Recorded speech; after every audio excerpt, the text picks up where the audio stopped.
My name is Imma Hellen, Komolo Manga Parish, Kameke Sub-County, Pallisa District.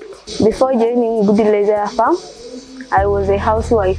I knew about Gudie Leisure Farm through our local leader, whereby our parish chief told our LOC1. Then the LOC1 came to explain to us about Gudie Leisure Farm. Then I got interested to Gudie Leisure Farm to come and get the skill to go and transform other youth from the village.